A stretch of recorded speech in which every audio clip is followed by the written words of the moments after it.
নিজামউদ্দিন আউলিয়া রাহমাতুল্লাহ আলাইহি ওনার সব কাজ শরীয়ত সম্মত ছিল, শুধুমাত্র এই কাজটা শরীয়ত সম্মত ছিল না। তিনি যখন নবীজির শানে নাচ গাইতেন, তিনি এবং তার মুরিদেরা সামা করতেন, গানের তালে তালে বাজনার তালে তালে নাচ পরিবেশন করতেন।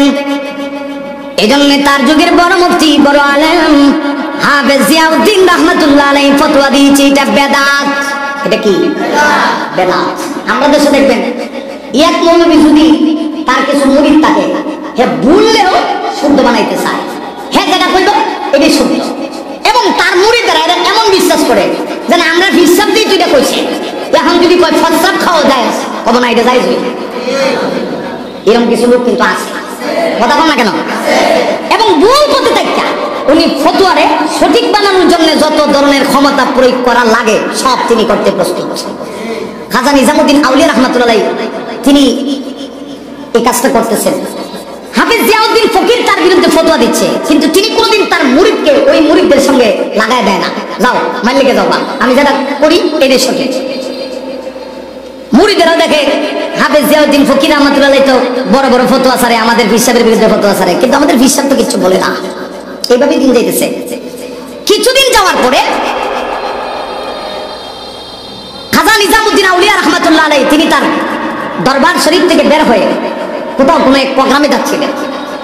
হঠাৎ করে তার সঙ্গে যে খাদেম আছে সে খাদেম বলতেছে, হুজুর ওই যে আপনার বিরুদ্ধে যে হুজুর আপনি যে সামা করেন, এই সামার বিরুদ্ধে যে ফতোয়া দেয় হাফেজ জিয়াউদ্দিন ফকির তো একেবারে মৃত্যু সন্দিগ্ধ করে, অন্তিম মুহূর্ত কখন জানি তিনি মারা যায়। যেই মুহূর্তে তিনি এই কথা শুনছেন, সাথে সাথে খাজা নিজামউদ্দিন আউলিয়া রাহমাতুল্লাহ আলাইহি থমকে গেছেন, দাঁড়িয়ে গেছেন। তিনি দাঁড়ায় বলতেছেন, শোনো, এই খবর যদি সত্য হয় তাহলে আমার আজকের যত প্রোগ্রাম আছে সব প্রোগ্রাম ক্যান্সেল। সুবহানাল্লাহ, সব প্রোগ্রাম বাতিল।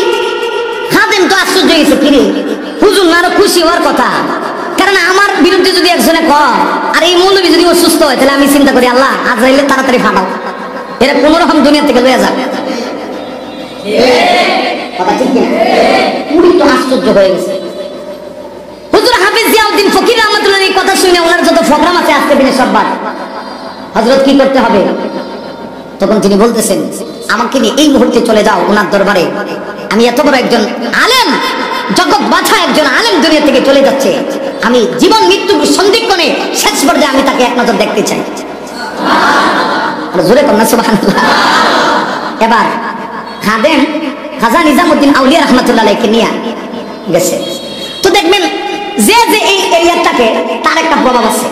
আপনি যদি আমার কার্যালয়ে ঢুকেন তাহলে আমার নিয়ম কানুন মাইনা ঢুকতে হইব। আবার আপনার এরিয়া যেখানে আপনার কার্যালয় আছে, আমি যদি সেখানে যাই আপনার কিছু নিয়ম কানুন আছে, আছে না? এক এক হিসাবের একটা নিয়ম কানুন আছে না? প্রত্যেকের নিয়ম অনুযায়ী চলাফেরা করে। খাজা নিজামউদ্দিন আউলিয়া রাহমাতুল্লাহ আলাইহি খাদেমকে নিয়ে গেছেন, নিয়ে একদম হাফেজ জিয়াউদ্দিন ফকির রাহমাতুল্লাহ দরবারের কাছে গেছেন। কাছে গিয়া খাদেমকে ডেকে বলতেছেন, ও খাদেম, যেহেতু আমরা ওনার দরবারে আসছি অনুমতি ছাড়া তো যাওয়া যায় না, অতএব যাও গিয়া বলো যে খাজা নিজামউদ্দিন আউলিয়া আপনার দরবারে এসেছেন, আপনার সঙ্গে একটু সাক্ষাৎ করতে চান, মোলাকাত করতে চান, অনুমতি যদি তিনি দেয় তাহলে আমরা তার দরবারে প্রবেশ করব। সুবহানাল্লাহ, আর জোরে কন্যা। খাদেম গেছে, হাফেজ জিয়াউদ্দিন ফকির রাহমাতুল্লাহ দরবারে প্রবেশ করছে। প্রবেশ করে গিয়ে দেখে যে ওনার মুরিদান অনেকেই ওনার আশেপাশে বসা। হিসাবের কিছু মুরিদ আছে না, সব সময় দেখবেন যে হিসাবের আশেপাশে বসা থাকে। গিয়ে দেখে যে ওনার অনেক মুরিদেরা এখানে বসা আছে। এক পর্যায়ে কথা বলার সুযোগ হয়েছে, সালাম দিয়ে বলতেছে, হুজুর আমি এসেছি খাজা নিজামউদ্দিন আউলিয়া ওনার পক্ষ থেকে, আমি প্রতিনিধি হয়ে এসেছি, তিনি বাহিরে দাঁড়িয়ে আছেন, আপনি যদি অনুমতি দেন, তিনি বলেছেন আপনার সঙ্গে একবার সাক্ষাৎ করবেন, অনুমতি দিলে। এই কথা শোনা মাত্র হাফেজ জিয়াউদ্দিন ফকির রাহমাতুল্লাহ আলাইহি এত গরম হয়েছেন, এত খেপছেন তিনি। গরম হয়ে তিনি বলতেছেন, আশ্চর্যজনক ব্যাপার, আমি আমার দরবারে এমন একটা ব্যক্তিকে আসার অনুমতি দিব যেই লোকটা বেদাতি কাজ করে, যেই লোকটা সেমা করে, ইসলামী শরিয়া যেটা জায়েজ না, এমন লোক আমার দরবারে আসবে, আমি অনুমতি দিব, আমার শরীরে রোগ থাকা অবস্থায় সে অনুমতি পাবে না। এখন তো খাদেম চোখ মুখ সব লাল হয়ে গেছে, কি রে আইলাম কি আর অবস্থা কি। আমরা দেশের ফিসাবরা মুড়ি দিলে জাগাতই সংঘর্ষ লেগে দিত, কথা কন না কেন? ইসরাফিলের সিংহায় ফু দেওয়ার আগে হারাই দিলেন, কথা কন না কেন? ঠিক মুরিদ তো আশ্চর্য হয়ে গেছে, আসলাম কি জন্যে? এখন আমার ফিসাবরেই তো এমন ধুলাই দিতেছে যে আমার ফিসাব বেদাতি, উনি যে কাজ করে এটা শরীয়ত সম্মত না, অতএব একজন বেদাতির লগে আমি সাক্ষাৎ করতে পারি না। মুরিদ মনে মনে ভাবতেছে আজকে হইছে কাজটা, ফিসাবের কাছে গিয়ে আজকে কইলেই এবার মনে হয় ফিসাব সব মুরিদে লাগাই দিব, যে হাফেজ জিয়াউদ্দিন ফকিরের যত মুরিদ আছে আর খাজা নিজামুদ্দিন আউলিয়ার মুরিদে একটা বোঝাপড়া আজকে হয়ে যাবে, চূড়ান্ত পর্যায়ের একটা বোঝাপড়া হবে। কথা কোন ঠিক কিনা? আমার ভাইরা, এবার মুরিদ খাদেম খাজা নিজামুদ্দিন আউলিয়ার খাদেম হাফেজ জিয়াউদ্দিন ফকির রাহমাতুল্লাহ আলাইহির দরবার থেকে এসে বলতেছে, ও আল্লাহর ওলি খাজা নিজামুদ্দিন, আপনি আমাকে প্রেরণ করেছিলেন হাফেজ জিয়াউদ্দিন ফকিরের দরবারে জীবন মৃত্যুর সন্ধিক্ষণে আপনি তার ইন্তেকালের খবর শুনে হয়তোবা তিনি দুনিয়া থেকে বিদায় নিয়ে যেতে পারেন। এই খবর শুনে আপনি তার প্রতি দরদি হইয়া জীবন মৃত্যুর সন্ধিক্ষণে শেষবারের মতো একবার সাক্ষাৎ করার জন্য আসছেন, তাও আবার আমাকে পাঠিয়ে দিয়েছেন অনুমতির জন্য।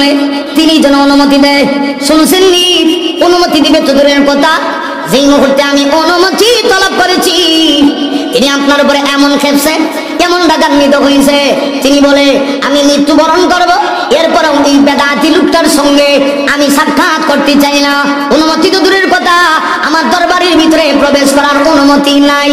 সুবহানাল্লাহ, অনুমতি নাই। এবার খাদেম ভাবতেছে হুজুর মনে হয় একটু গরম হবে, এমন গরম হবে আজকে হুজুরও একটা চূড়ান্ত একটা ফয়সালা তো হয়ে যাবে। এতদিন যাবত এরকম চলতেছে, খালি ফতোয়া আমাদের হিসাবের বিরুদ্ধে।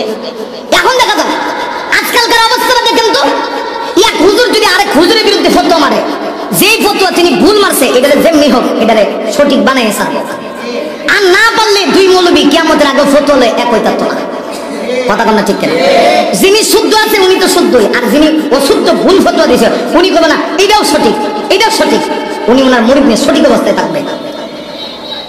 খাদেম যখন এই কথা বলছে তিনি একটু সময় নীরবতা পালন করছেন, মাথা নিচু করে দিয়ে তিনি একটু সময় নীরবতা পালন করে দাঁড়িয়ে আছেন। কিছুক্ষণ পরে তিনি আবার তার খাদেমকে বলতেছেন, যাও এইবার যাও, গিয়া বলবা হাফেজ জিয়াউদ্দিন ফকির রাহমাতুল্লাহ আলাইহির কাছে, এইবার গিয়া বলবা হে আল্লাহর ওলি, আপনি যেই কারণে খাজা নিজামুদ্দিন আউলিয়াকে ভালোবাসেন না, তিনি সেমা করেন, নাতের সাথে সাথে তিনি বাজনা দিয়া, বাজনার তালে তালে নবীজির নাত, তিনি গান বাতার মুরিদেরা গায়, এই জন্যই তো আপনি ভালোবাসেন না। এটা শরিয়া ভিত্তিক নয়, তাই তো আপনি ভালোবাসেন না। তাহলে আপনি শুনে নিন, খাজা নিজামুদ্দিন আউলিয়া আমি তার খাদেম, তিনি আমাকে পুনরায় পাঠাইছেন, তিনি এই মুহূর্তে আপনার দরবারে আসবে। তিনি বলেছেন আপনি যদি দরবারে আসার অনুমতি দেন তাহলে তিনি আজকে তাওবা করবেন, এই সেমা আর কোনোদিন করবেন না। জোরে কোন আল্লাহু আকবার। চিন্তা করে দেখছেন, এরাই তো ছিল খাঁটি আল্লাহ বলা, এরাই তো ছিল খাঁটি বুজুর্গ। আজকে আমাদের হালচাল কি? এক একজন নিজেকে অনেক বড় মনে করতেছি, যে যার মতো ইচ্ছা ফতোয়া দিচ্ছি। মুসলমানের মধ্যে আজকে দলে দলে বিভক্ত হয়ে যাচ্ছে, কাফেররা সবাই এক আর মুসলমান খালি দলাদলি। কথা বলেন না কেন? কাফেররা সব এক হয়ে গেছে। এটা তো আল্লাহর রাসূল ভবিষ্যৎবাণী করে গেছে যে আল কুফরু মিল্লাতুন ওয়াহিদা, আখিরি জামানায় রাসূল বলেছেন গোটা পৃথিবীর সকল কুফফার শক্তি এক হয়ে যাবে মুসলমানের বিরুদ্ধে। আজকে ইহুদি বলেন, শিরকবাদ বলেন, খ্রিস্টানবাদ বলেন, নাসারা বলেন, আর আরো যারা আছে সব দেখা যাচ্ছে মুসলমানের বিরুদ্ধে ঐক্যবদ্ধ। সমস্যা শুধু মুসলমানের বিরুদ্ধে, সমস্যা শুধু মুসলমানের ভিতরে। মুসলমান মসজিদে আইসা মাইর করে, কে রফে দেন করবে আর কে করবে না। মুসলমান মসজিদে আইসা মাইর করে, কে আমিন আসতে কইব, কে ঝুরি কইব। এই যে মাইর মুসলমানের বিরুদ্ধে শুরু হয়েছে, এই কারণে আজকে গোটা পৃথিবীতে মুসলমান মাইর খাচ্ছে, অথচ শরীয়তের ফরজ অনেক বিধান মুসলমান পালন করছে না, শুধু সুন্নাত আর মুস্তাহাব নিয়ে মুসলমান দলাদলি করতেছে। নবীজি বলছেন যখন এই সময় চলে আসবে তখন তোমরা অপেক্ষা করবে, দস্তরখানির ভিতরে মানুষ যেভাবে খানা টানা রেখে খাবার খাওয়ার জন্য ডাইকা লোক আনে, ঠিক তো দ্রুপভাবে আখেরি জামানায় ইহুদি খ্রিস্টানেরা এই দস্তরখানে খানা বিছায় যেমন মানুষ খানা খাওয়ার জন্য মানুষ ডাকে, ওরা ওইভাবে মুসলমান ডাইকা আইনা মুসলমানকে হত্যা করবে, মুসলমানকে মারবে। আমার তো মনে হয় আজকে সেই যুগ আমরা এই মুহূর্তে অতিক্রম করছি। যত দলাদলি, যত দ্বিধাদ্বন্দ্ব, যত মারামারি সব আজকে মুসলমানের ভিতরে ঢুকছে। এমনকি অনেক সমস্যা আজকে মুসলমানের মসজিদের ভিতরে ঢুকছে। এমনকি বর্তমান যুগে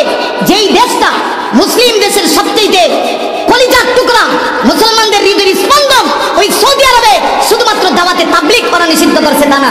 গতকালকে সংবাদ হলো এরা 3 দিন ব্যাপী এমন একটা কনসার্ট করছে, যেই কনসার্টে নারী পুরুষ অর্ধ উলঙ্গ হয়ে নাচানাচি করছে এবং সেখানে 7 লক্ষ মানুষ অংশগ্রহণ করছে। এইগুলি মুসলমানের শুভ লক্ষণ নয়, শুভ লক্ষণ হতে পারে না। পরিস্থিতি খুব খারাপ, পরিস্থিতিটা খুব খারাপ। কই আমাদের মুসলমানদের আজকে এই অবস্থা কেন হচ্ছে? অথচ অতীতের বুজুর্গরা এরা ইসলামের জন্য নিজের সব স্বার্থকে তারা মাইনাস করে দিচ্ছে, ইসলাম ছাড়ে নাই। খাজা নিজামুদ্দিন আউলিয়া রহমতুল্লাহ বলেন, যাও গিয়া বইলো হাফেজ জিয়াউদ্দিন ফকির, তার কাছে গিয়ে সংবাদ পৌঁছায় দাও, অবশ্যই আমি যে কাজটা করছি আবেগে করে ফেলছি, অথচ এটা শরীয়ত সম্মত নয়। ইসলাম শুধুমাত্র আবেগের নাম না, ইসলাম আবেগের নাম ইসলাম নয়, শরীয়ত মানার নাম হচ্ছে ইসলাম। নিজের মন গড়া ইবাদত করার নাম ইসলাম নয়, আল্লাহর আইন মোতাবেক নবীর তরিকা মোতাবেক ইবাদত করার নাম হচ্ছে ইসলাম। কথা বল ঠিক কিনা? জোহরের নামাজ কয় রাকাত? ফরজ? আর জোরে বলেন। আসরের? মাগরিব? এশা? ফজর? মোট কয় রাকাত হইল? 17 রাকাত ফরজ নামাজ আল্লাহ প্রতিদিন মুমিনের উপরে ফরজ করছে। এখন যদি কেউ আবেগ দিয়া হয় না না 17 রাকাত তো কম হয়ে যায়, সেজদা আরেকটু বানাই লাগবো, আমরা আরো 3 রাকাত বাড়াই দিই, তাহলে একটা 20 রাকাত একটা মিল হবে, শূন্যস্থান পূরণ হবে। আপনারা কি বলেন? কিয়ামত পর্যন্ত 20 রাকাত করে সেজদা দিতে পারে, মাগার আল্লাহর দরবারে ওই ইবাদত কবুল হবে না। তাহলে ইসলাম আবেগের নাম নয়, এটা বুঝতে হবে তো। খাজা নিজামুদ্দিন আউলিয়া রাহমাতুল্লাহি আলাইহি এই খবর যখন পাঠাইলেন, সাথে সাথে তার অন্তরের ভিতরে তার প্রতি যে ঘৃণা ছিল, মুহূর্তের ভিতরে সব ঘৃণা ধুয়ে মুছে পরিষ্কার হয়ে গেছে। হাফেজ জিয়াউদ্দিন ফকির রাহমাতুল্লাহি আলাইহি তার মুরিদদেরকে তখন ডেকে বলতেছেন, এই আলমারিটা খোল, চাবি নে, তালা দিয়ে আলমারি খোল, খুইলা আমার যত দামি দামি পাগড়ি আছে সব পাগড়ি হাফেজ খাজা নিজামুদ্দিন আউলিয়া যেখানে আছে সব পাগড়ি বিছিয়ে তার পর্যন্ত যা। আর জোরে কোন সুবহানাল্লাহ। সব পাগড়ি জমিনে বিছায় দেয়। নিজামুদ্দিন আউলিয়া তিনি আলে হক, তিনি নিঃসন্দেহে খাঁটি ইমানদার, কিন্তু তার সঙ্গে আমার কোনো ব্যক্তিগত কোনো আক্রোশ ছিল না, ব্যক্তিগত কোনো দুশ্মনী ছিল না। দুশ্মনী ওখানেই তিনি শরীয়তের একটা বিধান অমান্য করেছেন, যে কারণে আমার তার সঙ্গে দুশ্মনী ছিল। অতএব কোনো দুশ্মনী থাকতে পারে না। পাগড়ি বিছায় দেয়, তার পাগড়ি বিছায় দেয়। এখন পাগড়ি বিছিয়ে দিয়ে দিয়ে মুরিদেরা একদম নিজামুদ্দিন আউলিয়ার রাহমাতুল্লাহ আলাইহি পর্যন্ত চলে গেছে। নিজামুদ্দিন আউলিয়া এটা দেখে তিনি আশ্চর্য হয়ে গেছেন। এবার হাফেজ জিয়াউদ্দিন ফকির তিনি বলছিলেন যে ঘোষণা করে দাও তিনি যেন জুতা পায়ে দিয়েই এইটার উপরে হেঁটে হেঁটে আমার কাছে আসে, এটা তার সম্মান। আমরা হইলে পেতাম এই তো সুযোগ পাইছি পাইছি, উস্তাদের মায়ের শেষ রাত কেমনি মাথা নিচু করুন লাগে, এখন এই সুযোগটা যায়। সুদে আসলে সব আমরা আদায় করে নিতাম, কিন্তু আমার ভাইরা তিনি তো আসলে একজন খাঁটি আল্লাহওয়ালা ছিলেন। খাজা নিজামুদ্দিন আউলিয়া রাহমাতুল্লাহ আলাইহি এই সম্মান দেখি সাথে সাথে তিনি হাফেজ জিয়াউদ্দিন ফকির রাহমাতুল্লাহ আলাইহি সহ তার মুরিদদেরকে বলছেন, না না না, আপনি আমার জন্য যা করেছেন তাতে আমি খুশি হয়ে গেছি, তবে আমি আমার পায়ে জুতা দিয়া পাগড়ির উপরে দেখে দেবে এমন সম্মান আমি চাই না, বরং আপনি পাগড়িটা উঠান। তিনি বলেন, এ মেরে দস্তারে ফজিলত হে, এটা আমার সম্মানের পাগড়ি, এই পাগড়ির উপরে দিয়ে আমি হেঁটে যাব না জুতা পা দিয়া, বরং ওই পাগড়িটা আপনি আপনার হাত দিয়ে আমার মাথায় লাগায়া দেন। এ মেরে দস্তারে ফজিলত হে, এটা আমার সম্মানের পাগড়ি, এটা আমার সম্মানের পাগড়ি। এই ঘটনা থেকে কি শিখলেন? আল্লাহওয়ালা যারা হয় এদের মন উদার হয়, আল্লাহওয়ালারা রাগ করে এটা নিজের স্বার্থে না। কথা বল না কেন? আল্লাহওয়ালারা রাগ করে নিজের স্বার্থে, নিজের স্বার্থে রাগ করে না। সৌদি আরব নামক রাষ্ট্রকে আমরা দিল থেকে মহব্বত করি কেন? ওই জায়গার কসম আল্লাহ কোরআনে করছে, والتين والزيتون وطور سينين وهذا البلد الأمين। আল্লাহ রাব্বুল আলামিন সূরা তিনের ভিতরে একটা দুইটা না চার চারটা জিনিসের কসম খাইছেন। এক নম্বর কসম হলো আল্লাহ বলেন ওয়াতিন, আমি আল্লাহ তিনের কসম করে বলছি, ওয়াসাইতুন, আমি আল্লাহ জাইতুনের কসম করে বলছি, ওয়া তুরি সিনিন, আমি আল্লাহ তুর পর্বত, তুরে সাইনা, যে পাহাড়ের ভিতরে দাঁড়ায়া পয়গম্বর মূসা তার মালিকের সঙ্গে কথা বলতেন, আল্লাহ বলেন আমি সেই পবিত্র পাহাড়ের কসম করে বলছি। 4 নম্বরে আল্লাহ বলেন ওয়াহাদাল বালাদিল আমিন, আমি আল্লাহ নিরাপদ শহরী মক্কা নগরীর কসম করে বলছি। কেন আমার ভাইরা, এই পৃথিবীতে সর্বপ্রথম যে রহমত নাজিল হয়েছে এইটাই ডাইরেক্ট আরশে আজিম থেকে সর্বপ্রথম খানে কাবায় আল্লাহ সে রহমত নাজিল করছে। এত দাম এইখানে কাবার, এত দাম এই মক্কা শরীফের, এত দাম। এত দাম কেন হইল? এই মক্কাতে আল্লাহর ঘর। এত দাম কেন হইল? এই মক্কাতেই আল্লাহ তার বন্ধুকে পাঠাইছে। এত দাম কেন হইল? এই মক্কা শরীফে আল্লাহ ইব্রাহিম আলাইহিস সালাতু ওয়াস সালামের অনেক ইতিহাস আল্লাহ ধরে রাখছে। এত দাম কেন হইল? এই মক্কা শরীফে মুনতাজাম মাস। এত দাম কেন হইল? এই মক্কা শরীফে হাজরে আসওয়াদ কালো পাথর আছে। এত দাম কেন হইল? এই মক্কা শরীফের জমিন দিয়া আমার নবী হেঁটে হেঁটে গিয়েছে।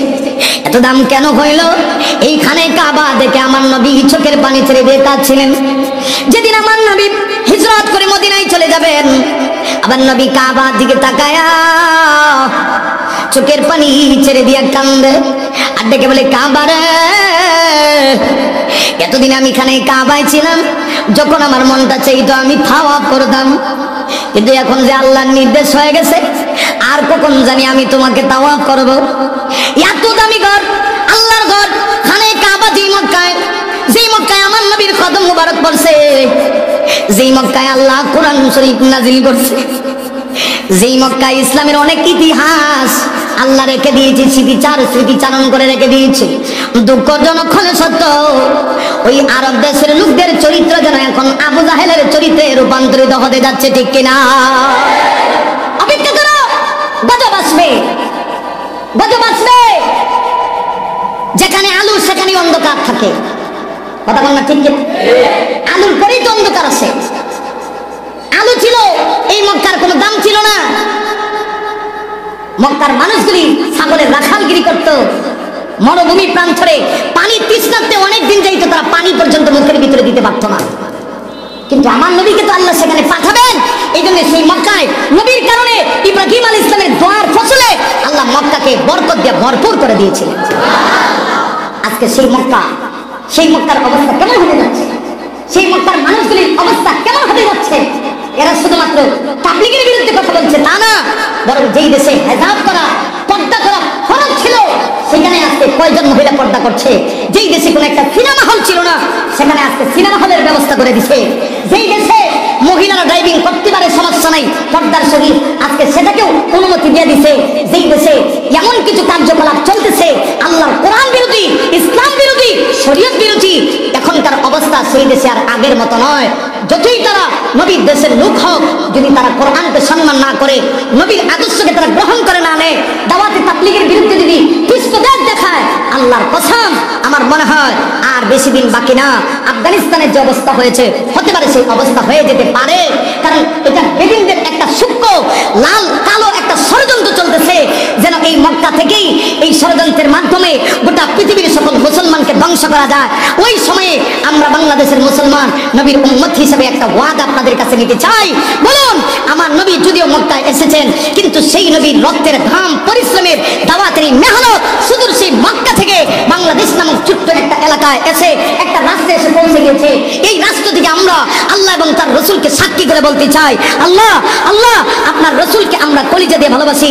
আপনার রসুলের রেখে দেওয়া ইসলামকে যদিও ওরা ধ্বংস করতে চায়, কিন্তু বাংলার মুসলমান সেটা করতে দেবে না। ইব্রাহিম আর জুবালি ইসমাইল পিতা পুত্র দুজনে মিলে আল্লাহর ঘর পূর্ণ নির্মাণ করে তারা আল্লাহর কাছে দোয়া করেন, আল্লাহ আপনি আমাদেরকে নির্দেশ দিয়েছিলেন, কাজ তো করছি, কবুল করার মালিক আপনি। আরো জোরে কর না। তবে আপনি অবশ্যই কবুল করবেন, এতে কোনো সন্দেহ নাই। আমি যেহেতু কাজ করছি, আমার একটা মজুরি আছে, পারিশ্রমিক আছে। আমার মজুরিটা কি? ইব্রাহিম আলাইহিস সালাতু ওয়াস সালাম তাফসীরের রূহুল মানি সহ বিভিন্ন তাফসীর কিতাবের মধ্যে লেখে হযরত ইব্রাহিম তখন খানায় কাবার মুলতাজামের মধ্যে ধইরা তিনি বলতেছেন, আল্লাহ তুমি আমার বংশ থেকে রব্বানা ওয়া মা'আস ফীহিম রাসূলাম মিনহুম ইয়াতলু আলাইহিম আয়াতি, তুমি আমার বংশ থেকে এমন একজন রাসূল এই পৃথিবীতে পাঠাও যিনি এসে চারটা দায়িত্ব পালন করতে পারেন। সুবহানাল্লাহ।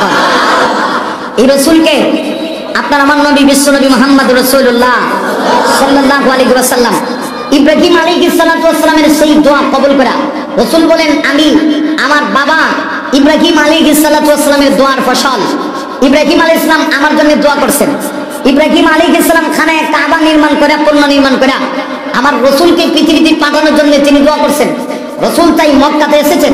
আল্লাহর হাবিব যেই মক্কায় আগমন করলেন, যেই মক্কায় আল্লাহর ঘর অবস্থিত, যেই মক্কায় এসে নবীজি ঈমানের দাওয়াত দিতে গিয়ে কত মায়ের আর নির্যাতনের শিকার হয়েছেন, সেই মক্কায় আজকের বর্তমান এই রাসূলের 1500 বছর পূর্বে 1500 বছর পরে এসে ওই মক্কায় খানায় কাবার মতো শহরে সৌদি আরবের, আপনারা শুনেছেন সৌদি আরবের রাষ্ট্রের একজন মন্ত্রী, উল্লেখযোগ্য একজন মন্ত্রী, সে নাকি দাওয়াতে তাবলীগের কাজ নিষিদ্ধ করেছে। আমার তো মনে হয় অবস্থা বেশি ভালো না, ভিতরের অবস্থা ভালো না। আমার মনে হচ্ছে মুসলমানের জন্য না জানি কত কঠিন বিপদ অপেক্ষা করতেছে। কারণ এই মক্কায় যেমন আমার রাসূলের জন্ম হয়েছে, ঠিক তদ্রূপভাবে আবু জাহেলেরও কিন্তু ওই মক্কাতেই জন্ম হয়েছে। অতএব যুগে যুগে হক বাতিল ছিল, হক বাতিল থাকবে। আজকে আমাদেরকে সজাগ হওয়া দরকার। সৌদি আরবকে আমরা দিল দিয়ে প্রাণ দিয়ে ভালোবাসি, কিন্তু এর অর্থ এই না ওই সৌদি আরব আল্লাহর কোরআনের বিরুদ্ধে কথা বলবে, নবীদের যে কাজ দাওয়াতের তাবলীগের বিরুদ্ধে কথা বলবে, আর মুসলমান শুধু আঙ্গুল চুষবে, তা হতে পারে না।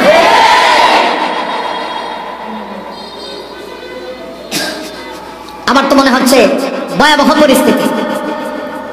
মনে হচ্ছে যে ইসরায়েলি আগ্রাসন সন্ত্রাসীরা ওদের কাঁধে সওয়ার হয়ে গেছে। এই পবিত্র জায়গাকে অপবিত্র করার জন্য ষড়যন্ত্র চলতেছে। যে দাওয়াতের কাজ নিয়ে আমার রাসূল এসেছিলেন যেই শহরে, এবং যেই শহর থেকে আমার রাসূল দাওয়াতের মিশন শুরু করেছিলেন, এই দাওয়াতের মিশন সেই যুগ থেকে শুরু হয়েছে, নবীদের যুগ থেকে। শুধু আমার রাসূল নয়, পূর্ববর্তী সকল নবীদের যুগ থেকে এই দাওয়াতের মিশন চলছিল, এখনো আছে, কিয়ামত পর্যন্ত থাকবে। কিন্তু আমাদেরকে সোচ্চার থাকতে হবে, আমাদেরকে সজাগ থাকতে হবে। না জানি কিছু লোক আবার সেটাকে দলিল বানায় ফেলে কিনা। সৌদি আরব আমার শরীয়তের দলিল নয়, আমার দলিল হচ্ছে কোরআন সুন্নাহ। কথা বল না কেন? সৌদি আরবের আরবি লোকেরা আমার দলিল নয়, আমার দলিল হচ্ছে কোরআন সুন্নাহ। দাওয়াতে তাবলীগের কথা আমার আল্লাহ নিজে কোরআনে বলেছেন। আল্লাহ তার হাবিবকে নির্দেশ দিয়ে বলছেন, ইয়া আইয়ুহার রাসূল, হে রাসূল বাল্লিগ, আপনি তাবলীগ করুন। সুবহানাল্লাহ। আর জোরে বলুন সুবহানাল্লাহ। কে বলছেন? আল্লাহ। আর জোরে বলুন, কে বলছেন? এটা আমার বানানো কথা, আমি বানিয়ে বলছি। কোরআন শরীফের সূরাতুল মায়েদা 67 নং আয়াত আপনারা খুলে দেখবেন, আল্লাহ পাক তার রাসূলকে বলছেন, ইয়া আইয়ুহার রাসূল বাল্লিগ মা উনজিলা ইলাইকা মিন রাব্বিক ওয়া ইল্লাম তাফআল ফামা বাল্লাগতা রিসালাতা। আল্লাহ রাব্বুল আলামিন বলেন, হে রাসূল আপনি তাবলীগ করুন, রবের পক্ষ থেকে যা নাযিল করা হয়েছে আপনি মানুষের কাছে তা পৌঁছায়া দেন। এই তাবলীগ করতে গিয়ে, এই তাবলীগের কাজ করতে গিয়ে আপনি যদি ব্যর্থ হন, আল্লাহ সিগন্যাল দিয়ে দিয়েছে, ওয়া ইল্লাম তাফআল ফামা বাল্লাগতা রিসালাতা। রাসূল এই তাবলীগের কাজ করতে গিয়ে যদি আপনি ব্যর্থ হন, আমি রবের পক্ষ থেকে যা নাযিল করা হয়েছে তা যদি আপনি তাবলীগ করে মানুষের কাছে পৌঁছায় না দেন, নবী গো আমি যে আপনাকে রিসালাতের দায়িত্ব দিয়েছি, এই দায়িত্ব কিন্তু আপনার পালন হবে না। কত কড়া নির্দেশ দিয়েছেন রাসূল। আমি যে আপনাকে রাসূল বানায়া নতুন শরীয়ত দিয়া এই পৃথিবীতে প্রেরণ করছি, দাওয়াতে তাবলীগের কাজ করে যদি আপনি মানুষের কাছে সেটা পৌঁছায় না দেন, আপনার উপরে রিসালাতের যে দায়িত্ব ছিল ওই দায়িত্ব আপনার আদায় করা হবে না। যে হাবিবকে আল্লাহ এত ভালোবাসেন, পৃথিবীর সকল নবীরা এসে স্বয়ং আল্লাহকে খুশি করতে চায়। এই হাজার ঘটনা আছে, আমি সেটা বলবো না, কারণ অল্প সময়, আর এখন থেকে টাইম টু টাইম এক ঘড়ির কাঁটায় কাঁটায় কথা শেষ হয়ে যাবে। এই জন্য অন্যদিকে যাওয়ার অবশ্যই কোনো সুযোগ নাই। যত নবী রাসূলগণ আল্লাহ পাঠাইছে সকল নবী রাসূলগণ এই পৃথিবীতে এসে আল্লাহকে খুশি করতে চাইছেন, কিন্তু আমার আপনার নবী এমন নবী যাকে স্বয়ং আল্লাহ খুশি করতে চেয়েছেন। সকল নবীরা আছে বিভিন্ন পরীক্ষা দিয়ে আল্লাহকে খুশি করতে চেয়েছেন, আর আমার আপনার নবী বিশ্ব নবী এমন একজন নবী যাকে স্বয়ং আল্লাহ খুশি করতে চাইছেন। সেই নবীকে আল্লাহ কত কঠোর নির্দেশ দিচ্ছেন, খেয়াল করছেন যে তাবলীগের কাজ আপনি করতে যদি ব্যর্থ হন, আমার পক্ষ থেকে যা নাজিল করা হয়েছে তা যদি মানুষের কাছে পৌঁছায় দিতে আপনি ব্যর্থ হন, তাহলে অবশ্যই আমি আল্লাহ আপনাকে রিসালাতের যে দায়িত্ব দিয়েছি এই দায়িত্ব কিন্তু আপনার আদায় হয় নাই। কত কঠোর নির্দেশ, দুঃখজনক হলে সত্য। কি হলো আজকে ওদের ঘাড়ে সৌদি আরব রাষ্ট্রের যারা নেতৃত্বশীল আছে ওদের ঘাড়ে ভূত আজকে সওয়ার হয়ে গেছে। এত হক একটা কাজ দাওয়াতে তাবলীগের মতো কাজকে নিয়ে আজকে তারা নিষিদ্ধ ঘোষণা করেছে। আমি তো মনে করি গোটা পৃথিবীর 200 কোটি সাচ্চা খাঁটি ইমানদার মুসলমানের কলিজায় ওরা আঘাত দিচ্ছে। এই ভুলের মাসুল তাদেরকে গুনতে হবে, ভুলের মাসুল তাদেরকে গুনতে হবে। এবার আসুন, আগে একটা কথা বলছি, নির্দেশটা আল্লাহ, তাবলীগ করার নির্দেশটা কার? এখন আল্লাহর নির্দেশ যদি কেউ অমান্য করে, সে লোক যদি আমার বাবা হয় আমি তার পক্ষে থাকতে পারি না। সে লোক যদি আমার ব্লাড কানেকশন হয় আমি তার পক্ষে থাকতে পারি না। সেই লোক যদি নবীর দেশের মানুষ হয় আমি তার পক্ষে থাকতে পারি না। সেই লোক যদি আমার রাসূলের পাশের বাড়ির লোক হয় আমি তার পক্ষে থাকতে পারি না। এটাই হচ্ছে শরিয়ার বিধান, ইসলামের শরিয়ার বিধান। এটা যুগে যুগে আলে হক বুজুর্গরা এটা প্রমাণ করেছেন। একটা ঘটনা বলি, ফর এক্সাম্পল আপনাদের সামনে একটা ছোট্ট ঘটনা বলি, তাহলে আপনারা বুঝে নেবেন। খাজা নিজামুদ্দিন আউলিয়া নামে একজন বুজুর্গের নাম আপনারা শুনছেন নি? নিজামুদ্দিন আউলিয়া নামে একজন বুজুর্গের নাম শুনছেন না? উনি অনেক বড় আল্লাহওয়ালা ছিলেন, অনেক বড় বুজুর্গ লোক ছিলেন। তো ওনার সবকিছুই ভালো ছিল, এক নম্বরের ইমানদার, খাঁটি ইমানদার তিনি ছিলেন। কিন্তু একটা কাজ তিনি করতেন যেটা ইসলাম সমর্থন দিত না, এটা হলো সামা। সামা হলো মানে তার মুরিদেরা এবং তিনি রাসূলের সামনে নাচ গাইতেন, নাচ গাইতে গিয়ে আবার বাজনা লাগাইতেন।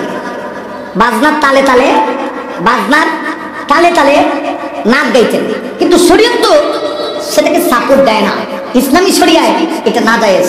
আপনি রাসূলের সামনে কবিতার মাধ্যমে অথবা গজলের মাধ্যমে রাসূলের শান আপনি গাইতে পারেন, কিন্তু বাজনা দিয়া গাওয়া সম্পূর্ণ হারাম, হারাম, হারাম। কথা ঠিক কিনা? ওনার সব কাজ ভালো, এটা ভালো না। সেই যুগেই তো আল্লাহওয়ালা ছিলেন হাফেজ জিয়াউদ্দিন ফকির রাহমাতুল্লাহ আলাইহি। ওই খাজা নিজামুদ্দিন আউলিয়ার যুগে তিনি ছিল বড় পর্যায়ের আলেম, ওই যুগের বড় মুফতি। কিছু কিছু এক এক যুগে এক এক ধরনের বড় বড় মুফতিরাও থাকে। আমরা এখন বড় বড় মুফতি টুফতি এগুলা তালাশ করি না, কারণ আমরা এখন মুফতি তো মোবাইলে আছে, ফেসবুক শরীফ, ইউটিউব শরীফ, ইন্টারনেট শরীফ যেখানে আছে, এখানে তো মুফতি টুফতির দরকার নাই। ঘরে ঘরে এখন মুফতি সাহেব বেড়ে গেছে। কথা বল না কেন? ঠিক কিনা? খাজা নিজামুদ্দিন আউলিয়া রাহমাতুল্লাহ আলাইহি ওনার সব কাজ শরীয়ত সম্মত ছিল, শুধুমাত্র এই কাজটা শরীয়ত সম্মত ছিল না। তিনি যখন নবীজির শানে নাচ গাইতেন, তিনি এবং তার মুরিদেরা সামা করতেন, গানের তালে তালে বাজনার তালে তালে নাচ পরিবেশন করতেন। এজন্য তার যুগের বড় মুফতি, বড় আলেম হাফেজ জিয়াউদ্দিন রাহমাতুল্লাহ আলাইহি ফতোয়া দিয়েছে এটা বেদাত। এটা কি বেদাত? আমরা দেশে দেখবেন এক মৌলবী যদি তার কিছু মুরিদ থাকে, হে ভুললেও শুদ্ধ বানাইতে চায়, হ্যাঁ যেটা কইব এটাই শুদ্ধ। এবং তার মুরিদেরা এরা এমন বিশ্বাস করে যেন আমরা বিশ্বাস দিয়ে দুইটা কইছে, এখন যদি কয় ফসসাব খাওয়া যায় কব না এটা যাইজ। এরকম কিছু লোক কিন্তু আছে, কথা বল না কেন? এবং ভুল পথে থাকা উনি ফতোয়ারে সঠিক বানানোর জন্য যত ধরনের ক্ষমতা প্রয়োগ করা লাগে সব তিনি করতে প্রস্তুত। খাজা নিজামুদ্দিন আউলিয়া রাহমাতুল্লাহ আলাইহি তিনি এই কাজটা করতেছেন। হাফেজ জিয়াউদ্দিন ফকির তার বিরুদ্ধে ফতোয়া দিচ্ছে, কিন্তু তিনি কোনোদিন তার মুরিদকে ওই মুরিদদের সঙ্গে লাগায় দেয় না। যাও মাইলিকে যাও, আমি যেটা করি এদের সঙ্গে। মুরিদেরাও দেখে হাফেজ জিয়াউদ্দিন ফকির রাহমাতুল্লাহ আলাইহি তো বড় বড় ফতোয়া ছাড়ে, আমাদের হিসাবের বিরুদ্ধে ফতোয়া ছাড়ে, কিন্তু আমাদের হিসাব তো কিছু বলে না। এইভাবেই দিন যাইতেছে। কিছুদিন যাওয়ার পরে খাজা নিজামুদ্দিন আউলিয়া রাহমাতুল্লাহ আলাইহি তিনি তার দরবার শরীফ থেকে বের হয়ে কোথাও কোনো এক প্রোগ্রামে যাচ্ছিলেন, হঠাৎ করে তার সঙ্গে যে খাদেম আছে সে খাদেম বলতেছে, হুজুর ওই যে আপনার বিরুদ্ধে যে হুজুর আপনি যে সামা করেন, এই সামার বিরুদ্ধে যে ফতোয়া দেয় হাফেজ জিয়াউদ্দিন ফকির তো একেবারে মৃত্যু সন্দিগ্ধ, অন্তিম মুহূর্ত কখন জানি তিনি মারা যায়। যেই মুহূর্তে তিনি এই কথা শুনছেন, সাথে সাথে খাজা নিজামুদ্দিন আউলিয়া রহমাতুল্লাহ থমকে গেছেন, দাঁড়িয়ে গেছেন। তিনি দাঁড়ায় বলতেছেন, শোনো, এই খবর যদি সত্য হয় তাহলে আমার আজকের যত প্রোগ্রাম আছে সব প্রোগ্রাম ক্যান্সেল। সুবহানাল্লাহ, সব প্রোগ্রাম বাতিল। খাদেম তো আশ্চর্য হয়েছে, কিরে হুজুর না আরো খুশি হওয়ার কথা, কারণ আমার বিরুদ্ধে যদি একজনে কয় আর এই মৌলবী যদি অসুস্থ হয় তাহলে আমি চিন্তা করি আল্লাহ আজরাইলে তাড়াতাড়ি ফাটাও, এরা কোন রকম দুনিয়া থেকে লয়ে যাবে। কথা ঠিক কিনা? উনি তো আশ্চর্য হয়ে গেছে। হুজুর হাফেজ জিয়াউদ্দিন ফকির রহমাতুল্লাহ এই কথা শুনে ওনার যত প্রোগ্রাম আছে আজকে দিনে সব বাদ, হযরত কি করতে হবে? তখন তিনি বলতেছেন, আমাকে নিয়ে এই মুহূর্তে চলে যাও ওনার দরবারে, আমি এত বড় একজন আলেম, জগৎ বাছা একজন আলেম দুনিয়া থেকে চলে যাচ্ছে, আমি জীবন মৃত্যু সন্ধিক্ষণে শেষ পর্যায়ে আমি তাকে এক নজর দেখতে চাই।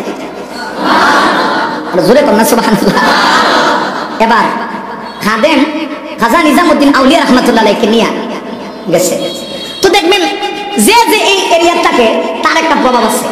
আপনি যদি আমার কার্যালয়ে ঢুকেন তাহলে আমার নিয়ম কানুন মাইনা ঢুকতে হইব। আবার আপনার এরিয়া যেখানে আপনার কার্যালয় আছে আমি যদি সেখানে যাই আপনার কিছু নিয়ম কানুন আছে, আছে না? এক এক হিসাবের একটা নিয়ম কানুন আছে না? প্রত্যেকের নিয়ম অনুযায়ী চলাফেরা করে। খাজা নিজামুদ্দিন আউলিয়া রহমাতুল্লাহ খাদেমকে নিয়ে গেছেন, নিয়ে একদম হাফেজ জিয়াউদ্দিন ফকির রহমাতুল্লাহ দরবারের কাছে গেছেন। কাছে গিয়া খাদেমকে ডেকে বলতেছেন, ও খাদেম, যেহেতু আমরা ওনার দরবারে আসছি অনুমতি ছাড়া তো যাওয়া যায় না, অতএব যাও গিয়া বলো যে খাজা নিজামুদ্দিন আউলিয়া আপনার দরবারে এসেছেন, আপনার সঙ্গে একটু সাক্ষাৎ করতে চান, মোলাকাত করতে চান, অনুমতি যদি তিনি দেয় তাহলে আমরা তার দরবারে প্রবেশ করব।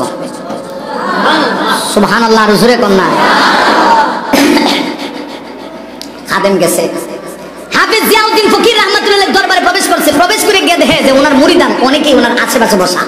পিসাবের কিছু মুরিদ আছে না, সব সময় দেখবেন যে পিসাবের আশেপাশে বসা থাকে।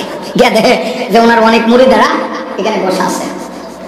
এক পর্যায়ে কথা বলার সুযোগ হয়েছে, সালাম দিয়ে বলতেছে, হুজুর আমি এসেছি খাজা নিজামুদ্দিন আউলিয়া ওনার পক্ষ থেকে, আমি প্রতিনিধি হয়ে এসেছি, তিনি বাহিরে দাঁড়িয়ে আছেন, আপনি যদি অনুমতি দেন, তিনি বলেছেন আপনার সঙ্গে একবার সাক্ষাৎ করবেন, অনুমতি দিলে। এই কথা শোনা মাত্র হাফেজ জিয়াউদ্দিন ফকির রহমাতুল্লাহ এত গরম হয়েছেন, এত খেপছেন তিনি। গরম হয়ে তিনি বলতেছেন, আশ্চর্যজনক ব্যাপার, আমি আমার দরবারে এমন একটা ব্যক্তিকে আসার অনুমতি দিব যেই লোকটা বেদাতি কাজ করে, যেই লোকটা সেমা করে, ইসলামী শরিয়া যেটা জায়েজ না, এমন লোক আমার দরবারে আসবে, আমি অনুমতি দিব, আমার শরীরে রোগ থাকা অবস্থায় সে অনুমতি পাবে না। এখন তো খাদেম চোখ মুখ সব লাল হয়ে গেছে, কি রে আইলাম কি আর অবস্থা কি। আমরা দেশের ফিসাবরা মুড়ি দিলে জাগাতই সংঘর্ষ লেগে যেত, কথা কন না কেন? ইসরায়েলি সিংহায় ভূতে ওরা হারাই দিলেন, কথা কন না কেন? ঠিক মুড়ি তো আশ্চর্য হয়ে গেছে, আসলাম কি জন্যে? এখন আমার ফিসাবরেই তো এমন ধুলাই দিতেছে যে আমার ফিসাব বেদাতি, উনি যে কাজ করে এটা শরীয়ত সম্মত না, অতএব একজন বেদাতির লগে আমি সাক্ষাৎ করতে পারি না। মুরিদ মনে মনে ভাবতেছে আজকে হইছে কাজটা, পিসাবের কাছে গিয়ে আজকে কইলেই এবার মনে হয় পিসাব সব মুরিদে লাগাই দিব যে হাফেজ জিয়াউদ্দিন ফকিরের যত মুরিদ আছে আর খাজা নিজামুদ্দিন আউলিয়ার মুরিদে একটা বোঝাপড়া আজকে হয়ে যাবে, চূড়ান্ত পর্যায়ের একটা বোঝাপড়া হবে। কথা কোন ঠিক কিনা? আমার ভাইরা, এবার মুরিদ খাদেম খাজা নিজামুদ্দিন আউলিয়ার খাদেম হাফেজ জিয়াউদ্দিন ফকির রহমাতুল্লাহ দরবার থেকে এসে বলতেছে, ও আল্লাহর ওলি খাজা নিজামুদ্দিন, আপনি আমাকে প্রেরণ করেছিলেন হাফেজ জিয়াউদ্দিন ফকিরের দরবারে জীবন মৃত্যুর সন্ধিক্ষণে। আপনি তার ইন্তেকালের খবর শুনে হয়তোবা তিনি দুনিয়া থেকে বিদায় নিয়ে যেতে পারেন, এই খবর শুনে আপনি তার প্রতি দরদি হইয়া জীবন মৃত্যুর সন্ধিক্ষণে শেষবারের মতো একবার সাক্ষাৎ করার জন্য আসছেন, তাও আবার আমাকে পাঠিয়ে দিয়েছেন অনুমতির জন্য। তিনি যেন অনুমতি দেয়, শুনছেন নি? অনুমতি দিবে তো দূরের কথা, যেই মুহূর্তে আমি অনুমতি তলব করেছি তিনি আপনার উপরে এমন খেপছে, এমন রাগান্বিত হয়েছে, তিনি বলে আমি মৃত্যুবরণ করব, এরপর এই বেদাতি লোকটার সঙ্গে আমি সাক্ষাৎ করতে চাই না। অনুমতি তো দূরের কথা, আমার দরবারের ভিতরে প্রবেশ করার অনুমতি নাই। সুবহানাল্লাহ, অনুমতি নাই। এবার খাদেম ভাবতেছে হুজুর মনে হয় একটু গরম হবে, এমন গরম হবে আজকে হুজুরও একটা চূড়ান্ত একটা ফয়সালা তো হয়ে যাবে। এতদিন যাবত এরকম চলতেছে, খালি ফতোয়া আমাদের হিসাবের বিরুদ্ধে। এখন দেখা যাক আজকালকার অবস্থাটা দেখেন তো, এক হুজুর যদি আরেক হুজুরের বিরুদ্ধে ফতোয়া মারে, যেই ফতোয়া তিনি ভুল মারছে এটারে যেমনি হোক এটারে সঠিক বানাই ছাড়ে, আর না পারলে দুই মৌলবী কিয়ামতের আগে ফতোয়া এক হইতে পারতো না। কথা কন না ঠিক কেন? যিনি শুদ্ধ আছে উনি তো শুদ্ধই, আর যিনি অশুদ্ধ ভুল ফতোয়া দিয়েছে উনি কবে না এটাও সঠিক, এটাও সঠিক, উনি ওনার মুরিদ নিয়ে সঠিক অবস্থায় থাকবে। খাদেম যখন এই কথা বলছে তিনি একটু সময় নীরবতা পালন করছেন, মাথা নিচু করে দিয়ে তিনি একটু সময় নীরবতা পালন করে দাঁড়িয়ে আছেন। কিছুক্ষণ পরে তিনি আবার তার খাদেমকে বলতেছেন, যাও এইবার যাও, গিয়া বলবা হাফেজ জিয়াউদ্দিন ফকির রহমাতুল্লাহ আলাইহির কাছে, এইবার গিয়া বলবা হে আল্লাহর ওলি, আপনি যেই কারণে খাজা নিজামউদ্দিন আউলিয়াকে ভালোবাসেন না, তিনি সেমা করেন, নাতের সাথে সাথে তিনি বাজনা দিয়া, বাজনার তালে তালে নবীজির নাত, তিনি গান বাতার মুরিদেরা গায়, জন্যই তো আপনি ভালোবাসেন না। এটা শরিয়া ভিত্তিক নয়, তাই তো আপনি ভালোবাসেন না। তাহলে আপনি শুনে নিন, খাজা নিজামউদ্দিন আউলিয়া আমি তার খাদেম, তিনি আমাকে পুনরায় পাঠাইছেন, তিনি এই মুহূর্তে আপনার দরবারে আসবে। তিনি বলেছেন আপনি যদি দরবারে আসার অনুমতি দেন তাহলে তিনি আজকে তাওবা করবেন, এই সেমা আর কোনোদিন করবেন না। জোরে কোন আল্লাহু আকবার। চিন্তা করে দেখছেন, এরাই তো ছিল খাঁটি আল্লাহ বলা, এরাই তো ছিল খাঁটি বুজুর্গ। আজকে আমাদের হালচাল কি? এক একজন নিজেকে অনেক বড় মনে করতেছি, যে যার মতো ইচ্ছা ফতোয়া দিচ্ছি। মুসলমানের মধ্যে আজকে দলে দলে বিভক্ত হয়ে যাচ্ছে, কাফেররা সব এক আর মুসলমান খালি দলাদলি। কথা বলেন না কেন? কাফেররা সব এক হয়ে গেছে। এটা তো আল্লাহর রাসূল ভবিষ্যৎবাণী করে গেছে যে আল কুফরু মিল্লাতুন ওয়াহিদা। আখিরি জামানায় রাসূল বলেছেন গোটা পৃথিবীর সকল কুফফার শক্তি এক হয়ে যাবে মুসলমানের বিরুদ্ধে। আজকে ইহুদি বলেন, শিরকবাদ বলেন, খ্রিস্টানবাদ বলেন, নাসারা বলেন, আর আরো যারা আছে সব দেখা যাচ্ছে মুসলমানের বিরুদ্ধে ঐক্যবদ্ধ। সমস্যা শুধু মুসলমানের বিরুদ্ধে, সমস্যা শুধু মুসলমানের ভিতরে। মুসলমান মসজিদে আইসা মাইর করে, কে রফে দেন করবে আর কে করবে না। মুসলমান মসজিদে আইসা মাইর করে, কে আমিন আসতে কইব, কে ঝুরি কইব। এই যে মাইর মুসলমানের বিরুদ্ধে শুরু হয়েছে, এই কারণে আজকে গোটা পৃথিবীতে মুসলমান মাইর খাচ্ছে, অথচ শরীয়তের ফরজ অনেক বিধান মুসলমান পালন করছে না, শুধু সুন্নাত আর মুস্তাহাব নিয়ে মুসলমান দলাদলি করতেছে। নবীজি বলছেন যখন এই সময় চলে আসবে তখন তোমরা অপেক্ষা করবে, দস্তরখানির ভিতরে মানুষ যেভাবে খানা টানা রেখে খাবার খাওয়ার জন্য ডাইকা লোক আনে, ঠিক তো দ্রুপভাবে আখির জামানায় ইহুদি খ্রিস্টানেরা এই দস্তরখানে খানা বিছায় যেমন মানুষ খানা খাওয়ার জন্য মানুষ ডাকে, ওরা ওইভাবে মুসলমান ডাইকা আইনা মুসলমানকে হত্যা করবে, মুসলমানকে মারবে। আমার তো মনে হয় আজকে সেই যুগ আমরা এই মুহূর্তে অতিক্রম করছি। যত দলাদলি, যত দ্বিধাদ্বন্দ্ব, যত মারামারি সব আজকে মুসলমানের ভিতরে ঢুকছে। এমনকি অনেক সমস্যা আজকে মুসলমানের মসজিদের ভিতরে ঢুকছে। এমনকি বর্তমান যুগে যেই দেশটা মুসলিম দেশের সবচেয়ে কলিজার টুকরা, মুসলমানদের হৃদয়ের স্পন্দন, ওই সৌদি আরবে শুধুমাত্র দাওয়াতে তাবলীগ করা নিষিদ্ধ করছে তা না। গতকালকে সংবাদ হলো এরা 3 দিন ব্যাপী এমন একটা কনসার্ট করছে, যেই কনসার্টে নারী পুরুষ অর্ধ উলঙ্গ হয়ে নাচানাচি করছে এবং সেখানে 7 লক্ষ মানুষ অংশগ্রহণ করছে। এইগুলি মুসলমানের শুভ লক্ষণ নয়, শুভ লক্ষণ হতে পারে না। পরিস্থিতি খুব খারাপ, পরিস্থিতিটা খুব খারাপ। কই আমাদের মুসলমানদের আজকে অবস্থা কেন হচ্ছে? অথচ অতীতের বুজুর্গরা এরা ইসলামের জন্য নিজের সব